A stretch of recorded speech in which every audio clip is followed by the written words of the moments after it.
Olá pessoal, graça e paz, tudo bem? Mais uma vez, Pastor Edu com vocês para nós darmos continuidade aos nossos estudos sobre princípios bíblicos. Vamos primeiro orar ao Senhor, depois nós voltamos a falar sobre o tema.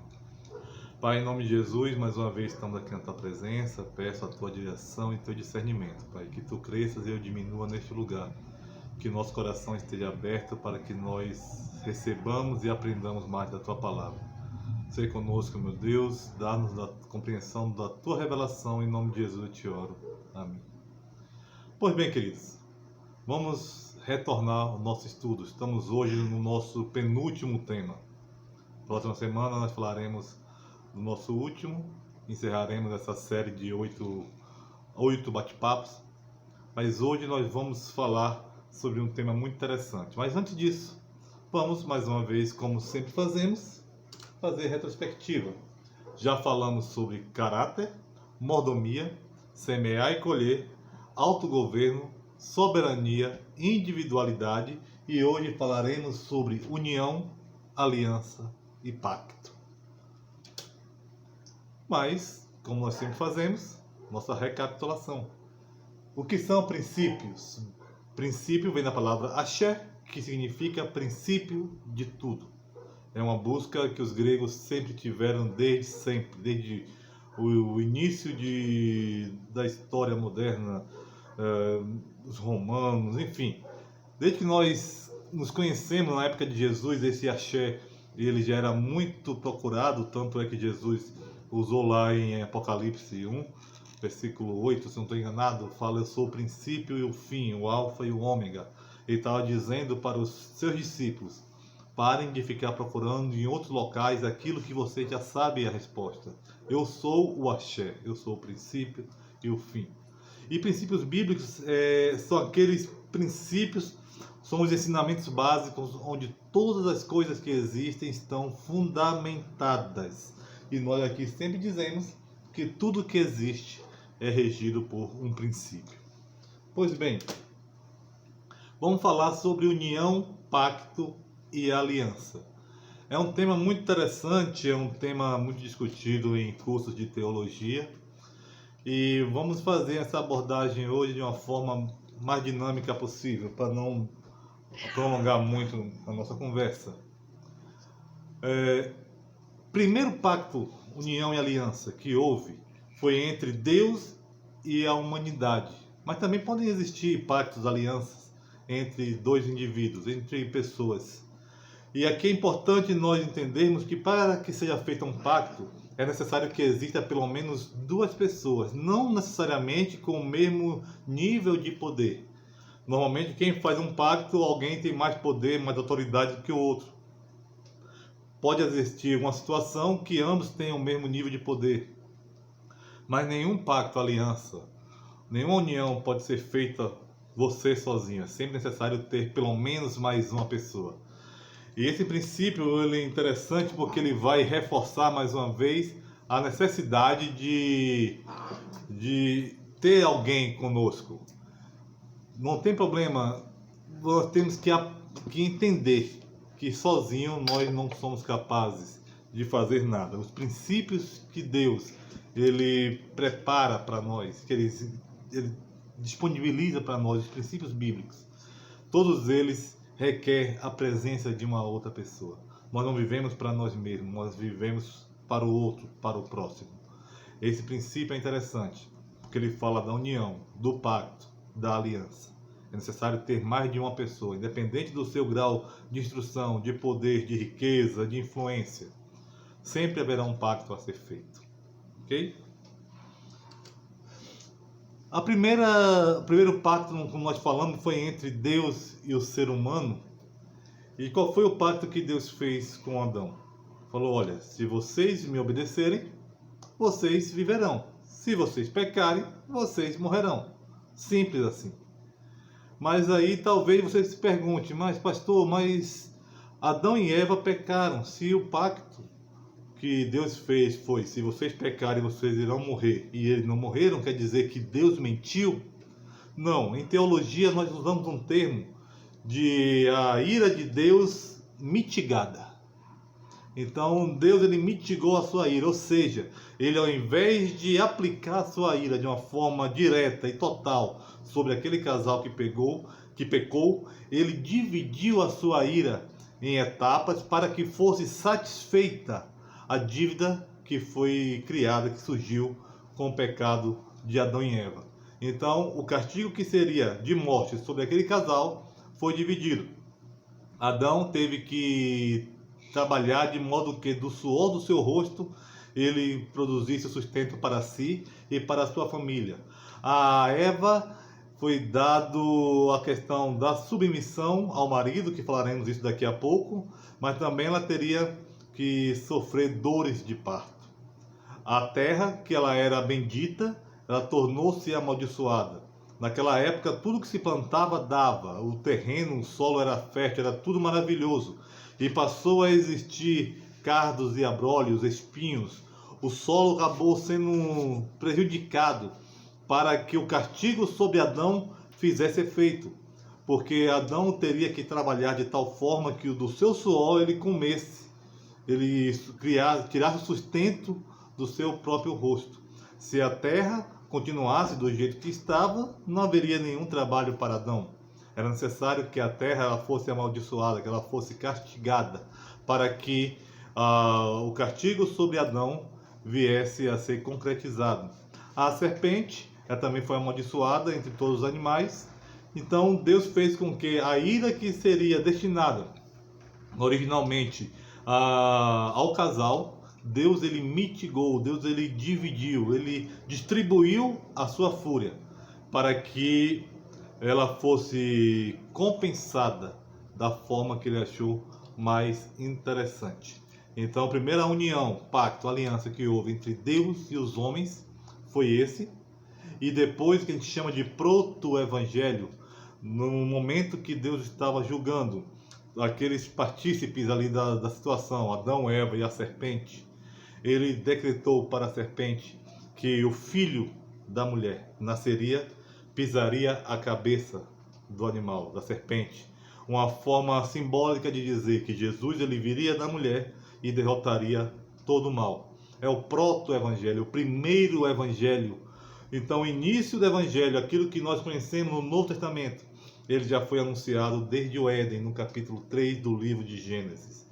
Ali, aquele primeiro pacto que foi feito entre Deus e os homens, ele não teve o sucesso que se desejava ter, porém Deus já restaurou o seu pacto, trouxe uma nova perspectiva, uma esperança para o mundo, porque Deus nos ama e ele não perde a esperança na humanidade. Tanto é que lá em Colossenses 1:27, se não estou enganado, fala: Cristo em vós a esperança da glória.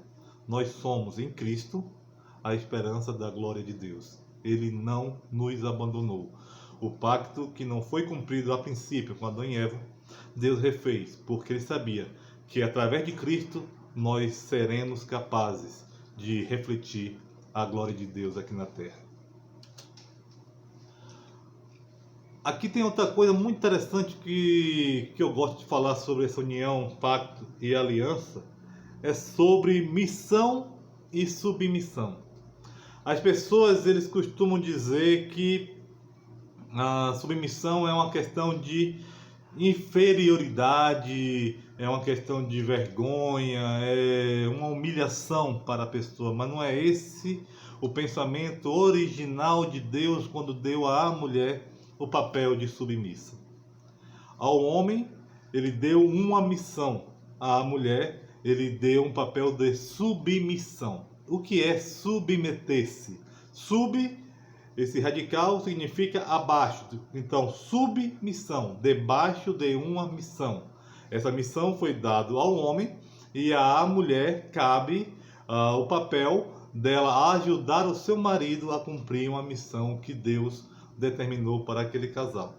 Aqui é interessante nós entendermos que isso também é um reflexo da quebra do primeiro pacto feito entre Deus e os homens.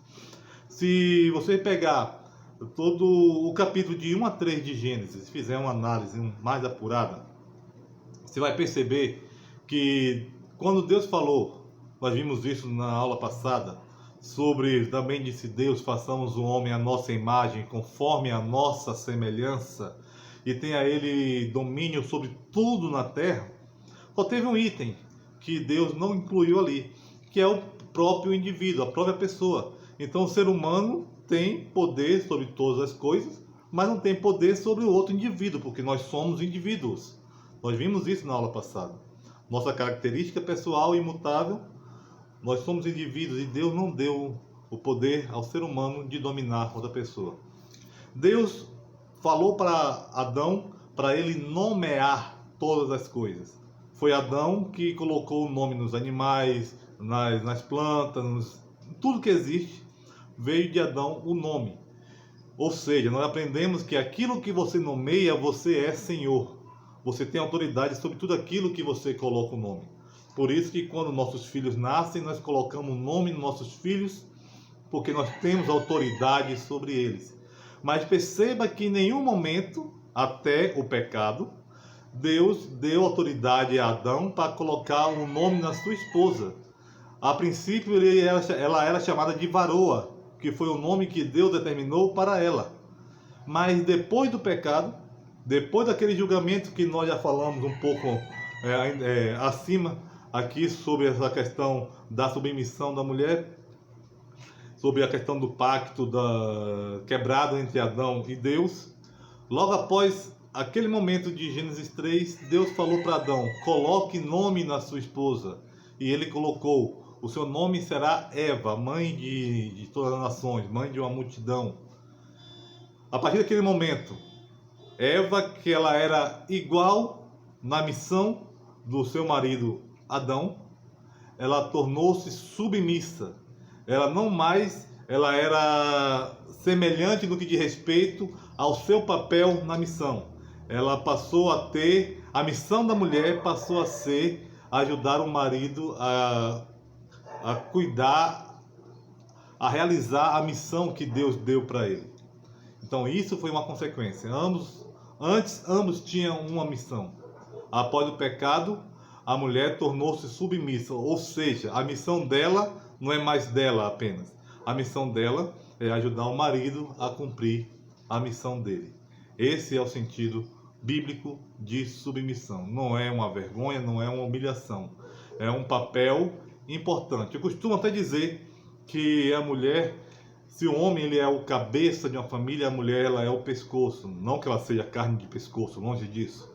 Mas ela é o pescoço porque sem o pescoço a cabeça ela não tem sustentação. A cabeça ela não consegue ter direção. Porque um depende do outro. O pescoço sem a cabeça não tem sentido e a cabeça sem o pescoço também não se sustenta. Então eles estão intimamente ligados. A missão da mulher é ajudar o homem, o seu esposo, a realizar a missão que Deus deu para ele. Um outro detalhe importante de nós entendermos é o momento da alimentação. E eu começo dando uma reflexão para você. Cuidado com quem você senta para comer.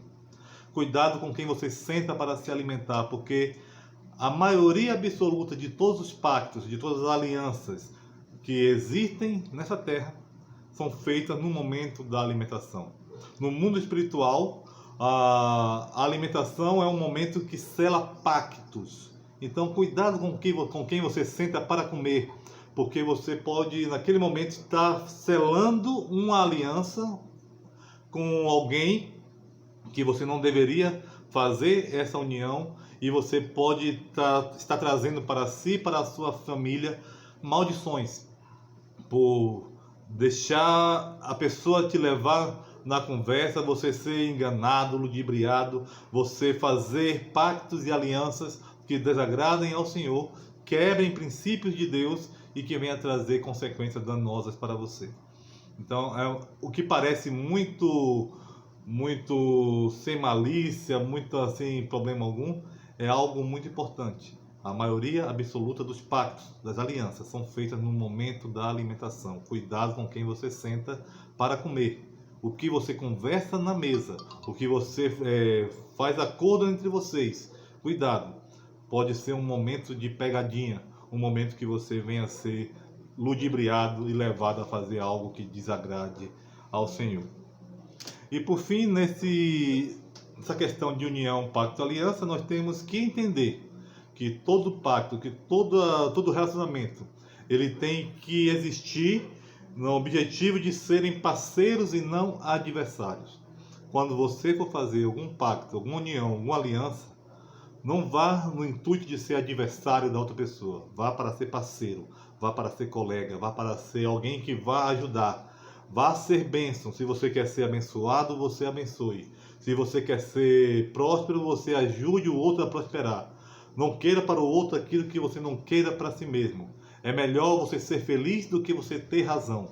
Por isso, não queira fazer dos seus pactos, das suas alianças, um momento de disputa, mas que seja um momento de interação, que você possa estar fortalecendo a pessoa que está ao seu lado, para que ambos vocês possam ser vencedores em Cristo Jesus, porque só em Deus é que nós teremos vitória.